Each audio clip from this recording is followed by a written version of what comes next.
नमस्कार दोस्तों, 11th की केमिस्ट्री में हम बात कर रहे हैं केमिकल बॉन्डिंग पे। आज का हमारा टॉपिक है VSEPR theory, valence shell electron pair repulsion theory. कुछ ऐसे मॉलिक्यूल्स या कुछ ऐसे आयंस होते हैं जिनके स्ट्रक्चर और बॉन्डिंग के बारे में हाइब्रिडाइजेशन के थ्रू या ओवरलैपिंग के थ्रू समझा पाना मुश्किल होता है, तो उनको समझाने के लिए 1940 में एक थ्योरी दिया गया जिसको हम लोग बोलते हैं valence shell electron pair repulsion theory. ठीक है, इस थ्योरी में क्या है, कुछ चीजें हैं। सबसे पहले देखिए, जब हाइब्रिडाइजेशन आया था, हाइब्रिडाइजेशन से बहुत सारे मॉलिक्यूल्स के स्ट्रक्चर और बॉन्डिंग के बारे में आसानी से पता लगाया जा सकता है, लेकिन कुछ मॉलिक्यूल्स के साथ समस्या थी। तो सिडविक और पावेल ने 1940 में, सिडविक एंड पावेल ने 1940 में एक थ्योरी दिया जिसको हम लोग valence shell electron pair repulsion theory कहते हैं।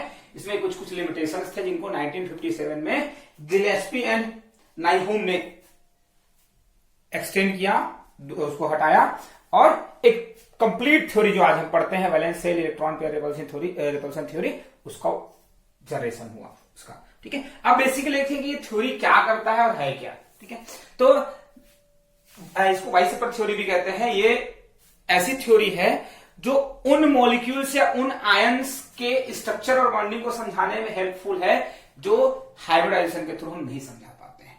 ठीक है, या दूसरे शब्दों में कहें तो कुछ ऐसे मॉलिक्यूल्स या आयंस होते हैं जिनके पास लोन पेयर ऑफ इलेक्ट्रॉन होता है। ठीक है, लोन पेयर ऑफ इलेक्ट्रॉन या non bonding pair of electron होता है जो बॉन्ड बनाने में पार्टिसिपेट नहीं करता है।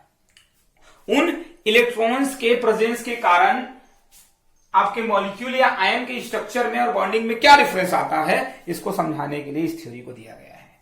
ठीक है, तो याद रखिए कुछ एक चीजें हैं। सबसे पहली बात क्या है,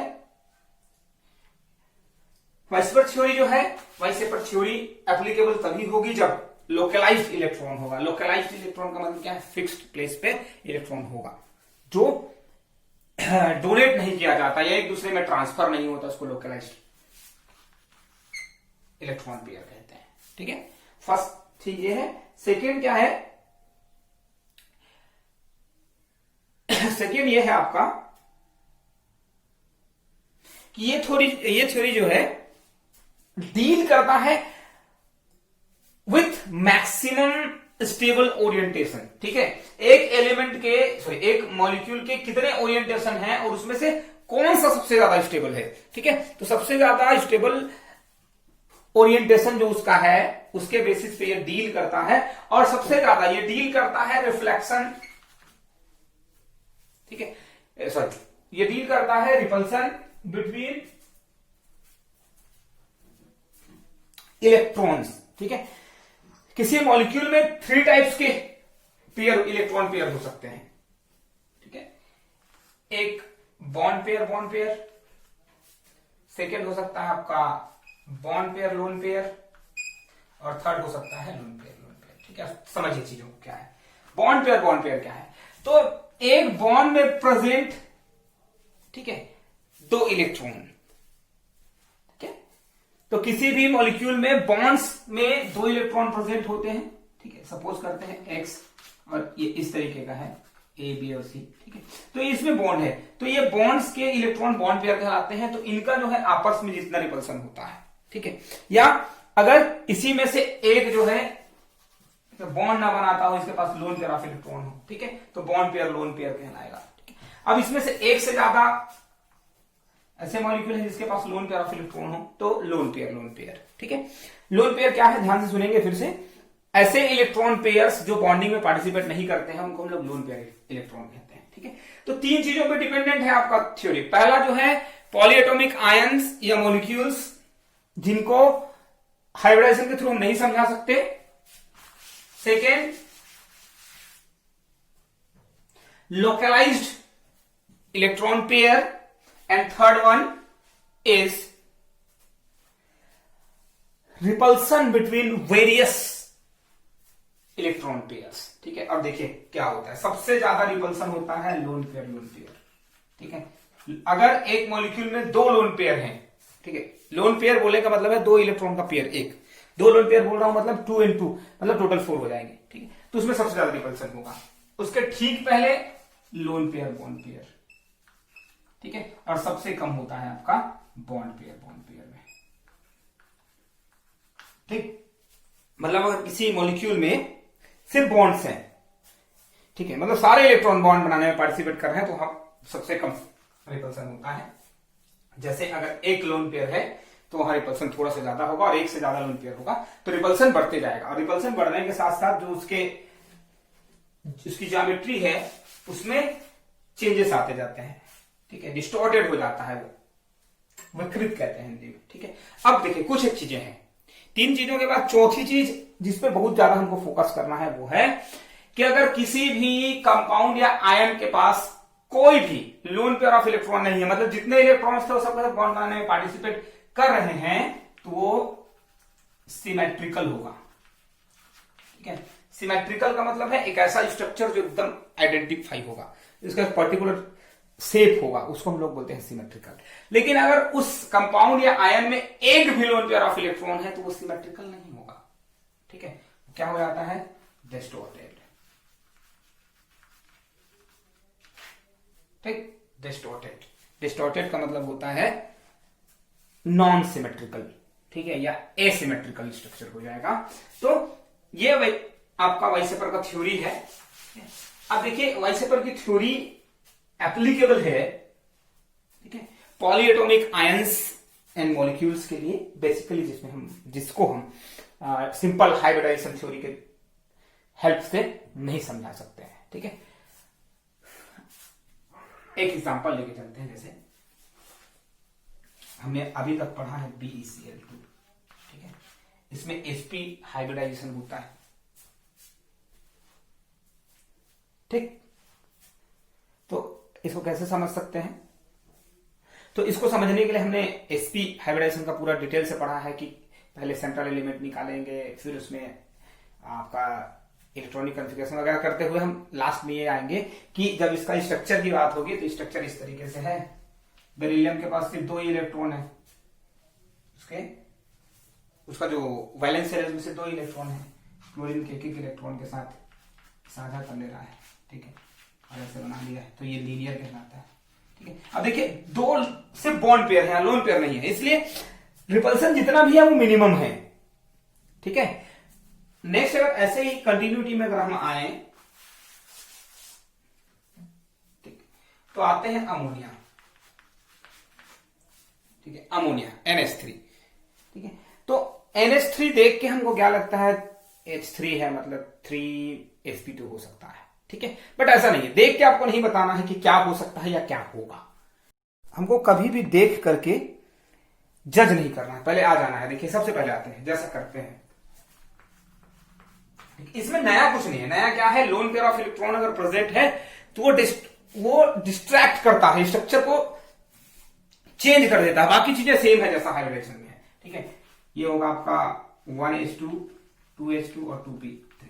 ठीक है, अब पहले बोला हूं जिसका सेल कंप्लीट है उसको लिखने की जरूरत भी नहीं है, आती है 2s में और 2p में। ठीक है, 1 1 1। ठीक है, अब याद रखिए, क्या याद रखना है, ये बता रहा हूं, नाइट्रोजन में एक्साइटेशन नहीं होगा, या इसके लिए एक्साइटेड स्टेट नहीं होगा। क्यों नहीं होगा, उसके पीछे का कारण है 2d नहीं है। ठीक है, 2d नहीं है नेक्स्ट, क्योंकि 2d ऑर्बिटल होता ही नहीं है। ठीक है, और अगर आप 3s में लेके जाओगे तो ये हायर एनर्जी है, और हाइब्रिडाइजेशन का मेन जो पर्पस है वो यही कहता है, उसका मेन जो फिलॉसफी है ये कहता है कि इलेक्ट्रॉन जो है, जो पार्टिसिपेट करने वाले ऑर्बिटल्स हैं वो इक्विवेलेंट एनर्जी लेवल के होने चाहिए। ठीक है, लगभग बराबर वाले, तो 3s कुछ ज्यादा एनर्जी लेवल हो जाएगा तो इलेक्ट्रॉन आगे नहीं जा सकता, अब एक्साइटेड हो ही नहीं सकता। ठीक है, अब ध्यान से सुनेंगे, ऊपर अगर देखें तो कुछ है, क्या है, 3 हाइड्रोजन, तो सीधा ये आपका ग्राउंड स्टेट से जाएगा आपका नाइट्रोजन हाइब्रिडाइज स्टेट में, 2s को एज इट इज लिखिए। ठीक है, और 2p है आपका, ठीक, हाइड्रोजन हाइड्रोजन और हाइड्रोजन। ठीक है, अब ध्यान से सुनिए, तो इस बेसिस पे आपका हाइब्रिडाइजेशन क्या हुआ। ठीक है, तो जैसा हमने हाइब्रिडाइजेशन के रूल्स लॉस में पढ़ा था कि full filled orbital, half filled orbital और फुल्ली वैकेंट ऑर्बिटल सबके सब जो है पार्टिसिपेट कर सकते हैं। ठीक है, तो ये इतना पार्टिसिपेशन है, क्या है, S और P3। ठीक है, ध्यान से सुनिए, sp3 हाइब्रिडाइजेशन। अब sp3 हाइब्रिडाइजेशन हमने सुना है, समझा है, तो चलिए ठीक है, इतना हो गया। अब हमारे दिमाग में आता है अगर sp3 हाइब्रिडाइजेशन है तो फिर क्या होना चाहिए, इसका स्ट्रक्चर होना चाहिए टेट्राहेड्रल। ठीक, लेकिन जब हम बनाएंगे तो ये होगा आपका lone pair of electron. 2s जो है 2 इलेक्ट्रॉन अपने पास रखता है जो बॉन्ड बनाने में पार्टिसिपेट नहीं करता है। ठीक है, फिर हाइड्रोजन, हाइड्रोजन और हाइड्रोजन। ठीक है, अब ध्यान से सुनिए। ठीक है, ये तो ये आपका टेट्राहेड्रल नहीं होता है। ठीक है, टेट्राहेड्रल नहीं होकर के क्या हो जाता है, ये डिस्टॉर्टेड हो जाता है, चेंज हो जाता है। किसके कारण, bond pair lone pair repulsion के कारण। ठीक, bond pair lone pair repulsion के कारण जो शेप है वो चेंज हो जाता है, और शेप चेंज हो रहा है उसका मतलब सीधा सीधा ये है कि बॉन्ड एंगल भी चेंज होगा। तो याद रखिए, मैंने बताया था आपको कि वाइसेपर थ्योरी के अकॉर्डिंग क्या है, किसी भी मॉलिक्यूल में अगर एक lone pair of electron present है तो 2.5 डिग्री उसकी वैल्यू जो है अप्रोक्सीमेट वैल्यू से 2.5 डिग्री माइनस कर दीजिए। तो टेट्राहेड्रल के लिए वैल्यू होता है 109.5। ठीक है, माइनस कर दीजिए 2.5 तो ये होगा आपका 107 डिग्री। ठीक, बॉन्ड एंगल क्या होगा, 107 डिग्री। ठीक है, अब इस स्ट्रक्चर को क्या कहते हैं। ठीक है, तो अगर हम ऊपर से इसको थोड़े समय के लिए हटा दें, ठीक है, तो ये आपको कुछ दिखाई दे रहा है ऐसा, इसके जैसा। ठीक है, तो इसको क्या बोलते हैं, इसको बोलते हैं हम लोग पिरामिड। ठीक है, तो ये क्या कहलाएगा, पिरामिडल। ठीक है, इसका स्ट्रक्चर होगा पिरामिडल और ये कहलाएगा पिरामिड। ठीक है, इसी के बेसिस पे आप बहुत सारे मॉलिक्यूल्स हैं, जैसे H2O है, ठीक है, PCl5 है या PCl5 माइनस है, ठीक है, SO4 2 माइनस है, ठीक है, CO3 2 माइनस है।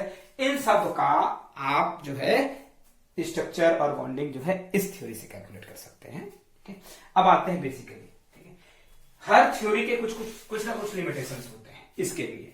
ठीक है, ऐसा नहीं है कि दुनिया में ऐसा कोई भी कंपाउंड जिसका सिंपल हाइब्रिडाइजेशन से हम नहीं निकाल पाएंगे तो उस पर वाइसेपर थ्योरी अप्लाई कर देंगे और उसका हमको इंफॉर्मेशन मिल जाएगा या उसको हम एक्सप्लेन कर सकते हैं, नहीं। ठीक है, still it has some limitations. The first one is it is unable to explain the structure of highly polar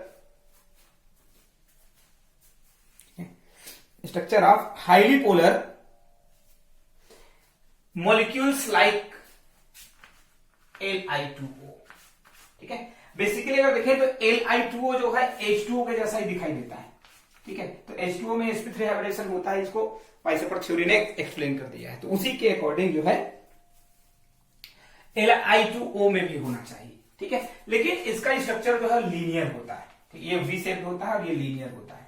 ठीक है, ऐसा क्यों होता है इसको एक्सप्लेन करने में ये अनसक्सेसफुल है, फर्स्ट लिमिटेशन।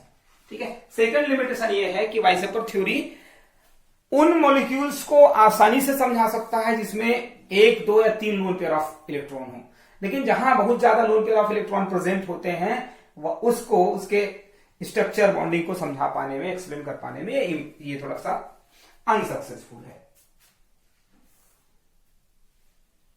ठीक, नेक्स्ट क्या है, डी ब्लॉक ऑर्बिटल्स के बारे में हम लोग जानते हैं, डी ब्लॉक एलिमेंट्स के बारे में हम जानते हैं कि डी ब्लॉक एलिमेंट्स जो है कॉम्प्लेक्स का फॉर्मेशन करते हैं। ठीक है, तो ये थ्योरी जो है कॉम्प्लेक्स के बॉन्डिंग और उसके ज्योमेट्री को, बहुत सारे कॉम्प्लेक्स के ज्योमेट्री और उसके बॉन्डिंग को समझा पाने में अनसक्सेसफुल है। ठीक, तो ये है आपके बेसिक वाइसेपर थ्योरी के रूल्स, एक्सप्लेनेशन एंड लिमिटेशंस। ठीक है, थैंक यू।